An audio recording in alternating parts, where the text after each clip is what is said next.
लावणी केली पाहिजे आणि त्याच्यावर तातडीनं कारवाई केली पाहिजे. जो चालढकलपणा गुन्हा नोंदवण्यामध्ये झाला, अशा पद्धतीचं कामकाज, अशा पद्धतीची तशी परिस्थिती या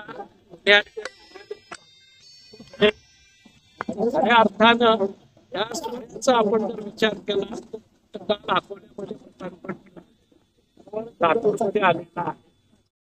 एका रातोरात उपमुख्यमंत्री बदलला जातो, सरकार बदलतो, नोटबंदी जाते, पण आज नराधम असे प्रकार घडतात, यांना फाशी का दिली जात नाही, त्याविषयी तुमची काय मत आहे? माझी नाही, जनतेची मागणी अशी आहे की आज महाराष्ट्रावर एवढे गुन्हे चालू आहेत आणि आता एकाच दिवशी 4-5 ठिकाणी लहान मुलांवर अत्याचार होतोय. असे महाराष्ट्रावर कितीतरी अत्याचार झाले, याच्या सरकारने सुद्धा डोळे दाखवला केले.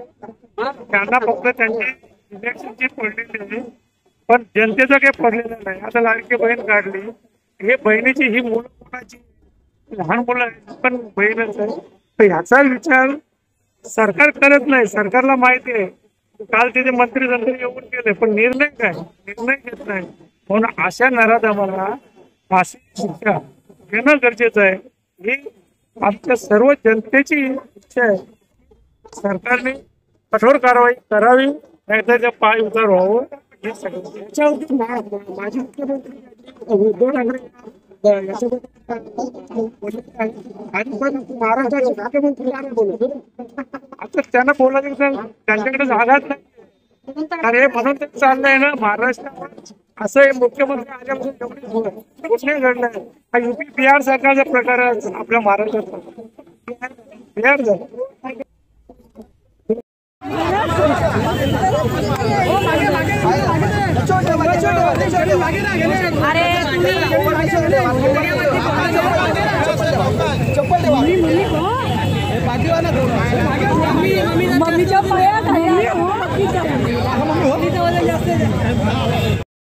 एकच मिनिट, अरे थांबा.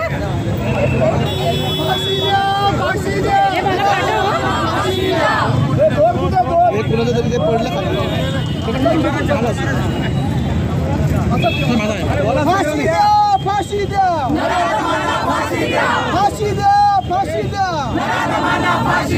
फाशी द्या, फाशी द्या, फाशी द्या, फाशी द्या, फाशी द्या, फाशी द्या,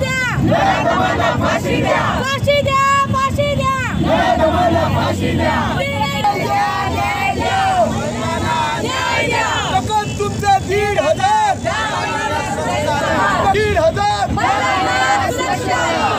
तुमचं 1,500 महिला पत्रकार भगिनीवर झालेला अत्याचाराला न्याय द्या.